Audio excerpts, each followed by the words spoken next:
जय गौ माता, जय गोपाल, वंदे गो मातरम, वंदे भारत मातरम, कृष्णम वंदे जगत गुरुम। सभी गो भक्तों को सादर प्रणाम। आज हम दक्षिण भारत के उडुपी जिला में कोडिबेंगरे गुज्जरबेट्टु रामनगरा नाम के एक छोटी सी कस्बा में है। तो इधर एक गोकुल धाम नाम का गौशाला, बहुत सुंदर गौशाला तैयार हुआ है। समुद्र के एकदम निकट, पश्चिमी समुद्र के तट पर बहुत सुंदर सा गौशाला निर्माण हुआ है। इधर हम देशी या प्रादेशिक गौ माता की रक्षण, मतलब उसकी पालन पोषण कर रहा है। तो इसकी उद्देश्य क्या है कि इसके पीछे एक बड़ी उद्देश्य है, बड़ा एक संकल्प है। वो क्या संकल्प है कि हम इस देशी गौ माता की महत्व को, उसकी जो वैभव को फिर से लाने की कोशिश कर रहे हैं। क्योंकि आज हम अगर इनको साइंस के तौर पर नहीं लेके जाएंगे तो लोग उसको मानते नहीं हैं। वास्तव में गौ माता एक चलते फिरते मंदिर है और चलते फिरता औषधालय है, हॉस्पिटल है। तो इन दोनों को इन दोनों बातों को हम खाली बातों में नहीं, कार्य रूप में लाना है।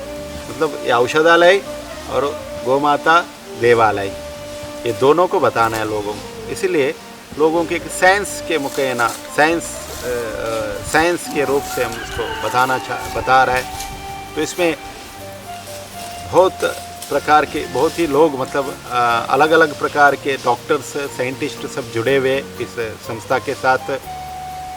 यहाँ पे रहने का व्यवस्था भी है, अच्छी समुद्र के तट पर बहुत सुंदर व्यवस्था है। और यहाँ पे बहुत सुंदर व्यवस्था भी है यहाँ से आने का। तो साइंस के मुखेना तो यहाँ पे हम लोग इसको ये कर रहे हैं। तो बहुत प्रकार के डॉक्टर्स और साइंटिस्ट लोग इसमें जुड़े हुए हैं। तो यहाँ पे एक बहुत ही बढ़िया काम करने के लिए जा रहा है। तो हम देख रहे हैं कि ये देशी गौ माता में जो हंस है, ये भुज है। तो इसमें सूर्य केतु नाड़ी है। इस सूर्य केतु नाड़ी से जो सूरज से जो आरोग्यम भास्कर विच्छेद बोल के वेद कहता है, उससे जो सूरज की किरणों से जो शक्ति को पाकर दूध, गोमूत्र, गोमय और पंचगव्य में इसको वो शक्ति को देती है, ऐसे गौ माता को हम लोग आज नज़रअंदाज कर रहे हैं। तो उसको फिर से हमें लाना है। तो यहाँ पे हम लोग क्या क्या करना जा रहे हैं। पहला बात तो हम लोग वहाँ पे पंचगव्य आयुर्वेदिक रिसर्च सेंटर खोलने जा रहा है और गर्भ संस्कार केंद्र खोलने जा रहा है। तो गर्भ संस्कार और पंचगव्य रिसर्च सेंटर बहुत बड़ा एक बड़े रूप लेगी। तो यहाँ पे गर्भदान संस्कार आज बहुत ही ज़रूरत है। बहुत लोगों को पता नहीं गर्भदान के बारे में, गर्भ संस्कार के बारे में, गर्भ में कैसा शिशु रहता है तो हम संस्कार करना चाहिए, और गर्भ को कैसा पालन पोषण कर रहा है और शिशुओं को कैसा पालन पोषण कर रहा है। तो ये बहुत ही लोगों को मालूम है। इसके कारण हमारा जो आने वाली जो पीढ़ी है वो नपुंसक बन जाएगी, क्योंकि उनमें शक्ति नहीं है। रोग, उसमें बचपन से ही रोग आने लगेगी। तो इसलिए गर्भ को मजबूत करना है और बच्चों को भी मजबूत करना है। इसलिए पंच संस्कार, पंचा कोश का वृद्धि करने का कैसा हम शिक्षण देंगे और गर्भ संस्कार के बारे में शिक्षण देंगे। वहाँ गर्भ संस्कार केंद्र में हम लोग अलग अलग प्रकार की सलाह और उसके ट्रीटमेंट भी देंगे। मेनली आज जो सीजरिन हो रहा है, उस सीजरिन को रुकाने के लिए भी ये प्रयास चल रहा है कि नॉर्मल डिलीवरी कैसा हो, उनकी जानकारी कैसा दिया जाए और वहाँ पे गर्भ के पालन पोषण कैसा हो जाए, होना चाहिए। और बच्चे होने के बाद उनके पंचकोश के माध्यम से कैसे, जैसा अन्नमय है, प्राणमय है, अन्नमय, प्राणमय, मनोमय, विज्ञानमय और आनंदमय कोश को कैसा डेवलप किया जाए, इसको सब हम उधर प्रशिक्षण देंगे। और इसके साथ साथ आयुर्वेद ट्रीटमेंट, जैसा कैंसर हो, बीपी, शुगर और पैरालाइज और अलग अलग प्रकार के रोग हैं जो अनक्यूरेबल रोग है उसको गोमाता की पंचगव्य के द्वारा और औषधि आयुर्वेद औषधियों के द्वारा कैसे क्यूर किया जाता है, इसके बारे में हम लोग उधर प्रयास कर रहे हैं इसको करने के लिए। और उसके साथ साथ उसके उत्पन्न जो प्रोडक्ट्स है, गोमाता की जो प्रोडक्ट्स है, इस प्रोडक्ट को कैसा बनाया जाता है उसका भी ट्रेनिंग होगा और उसको हम बनाएंगे भी। लगभग 30 प्रकार के प्रोडक्ट उत्पन्न जो प्रोडक्ट्स वहाँ पे बनेगी, उसमें सोप है, दंत मंजन है, धूप है और पंचगव्य है, अलग अलग प्रकार की जो डेली यूजेज है, जैसा शारीरिक यूज़ और होम प्रोडक्ट, ऐसा अलग अलग प्रकार के प्रोडक्ट ये सब वहाँ पे बनेगी। और उसके साथ साथ गायों की, जो देशी गायों की महत्व को प्रचार प्रसार करने का भी कोशिश वहाँ से होगी। और इसके साथ साथ जो यूथ्स है, जो आजकल भटके हुए यूथ बोलते हैं हम लोग, जो भटक जाते हैं यूथ रास्ते से, जैसे आजकल सब लोगों के कोई इंजीनियर बन रहा है, कोई डॉक्टर्स बन रहा है, कोई सॉफ्टवेयर, ऐसा अलग अलग प्रकार का इसमें जा रहा है। वहाँ पे जाने के बाद उनको ना सब काम सीखने के बाद ना नौकरी मिल रहा है।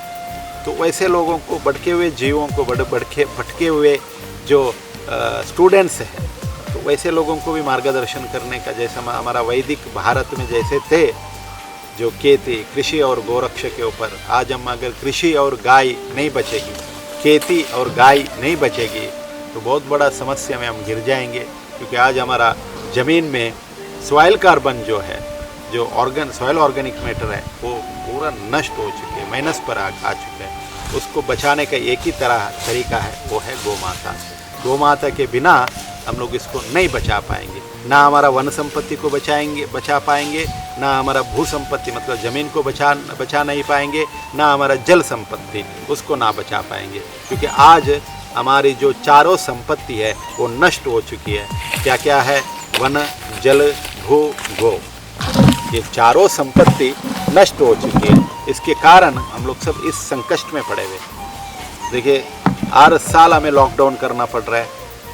लॉकडाउन में मतलब बंधन होना पड़ रहा है घर घर में। इसका मूल कारण ये है कि हम लोग इन चारों चीज़ों को, प्रकृति को नेग्लेक्ट किया है। तो प्रकृति का अपमान करने के कारण, प्रकृति को नज़रअंदाज करने के कारण हम इस परिस्थिति में आ चुके हैं। हमारा पास शुद्ध अन्न नहीं है, हमारा पास शुद्ध पानी नहीं है, हमारा पास शुद्ध घर नहीं है, हमारा पास शुद्ध कपड़ा भी नहीं है। सब हम केमिकल के ऊपर निर्भर हो रहे हैं। शुद्ध अन्न, शुद्ध जल, शुद्ध पानी, शुद्ध वायु भी नहीं है हमारा पास। ऐसे हो गए।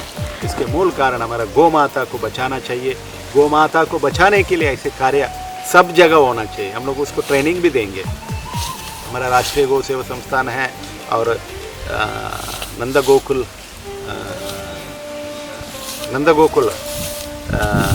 ये गोधाम, नंद गोकुल गोधाम हमारी जो इसको सब प्रचार प्रसार करने के लिए हम लोग बहुत बड़ा लेवल से काम कर रहे हैं। हमारा जो राष्ट्रीय गौ सेवा संस्थान है और उसके साथ साथ नंद गोकुल गौशाला और नंद गोकुल पंचगव्य आयुर्वेद रिसर्च सेंटर, ये सब इसके पीछे बहुत तेज़ी से काम कर रहे हैं। और भी बहुत गौशाला है, वो लोग भी कर रहे हैं। तो सब लोगों को मिलके इन गौ माता को, भू माता को, जल माता को और वन माता को बचाना चाहिए।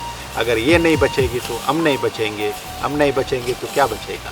तो देश नहीं बचेगा। तो देश को बचाना है तो हमें गौ माता को बचाना पड़ेगा। तो गौ माता को बचाने के लिए आइए सब लोग इस कार्य में जुड़िए। तो उस जुड़ के आपको जो भी सलाह और ये चाहिए, सलाह और मदद भी अगर चाहिए तो आप पूछिए। तो उसमें सब हम दिए हैं नंबर्स वगैरह, तो उसमें आप कांटेक्ट कर सकते हैं। जय गौ माता।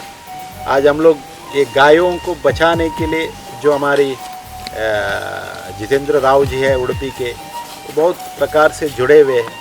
तो हम सभी गायों को बचाने के लिए कोशिश करते हैं कि किसी के पास अगर कुछ सलाह चाहिए या उसके प्रोडक्ट सेल नहीं हो रहा है तो वैसे लोग भी इसके माध्यम से आप लोग कांटेक्ट कर सकते हैं। तो इसमें जुड़ सकते हैं इस कार्यक्रम में। और ये बहुत बढ़िया एक कार्यक्रम है। इस कार्यक्रम में जुड़िए। जय गौ माता, जय गोपाल।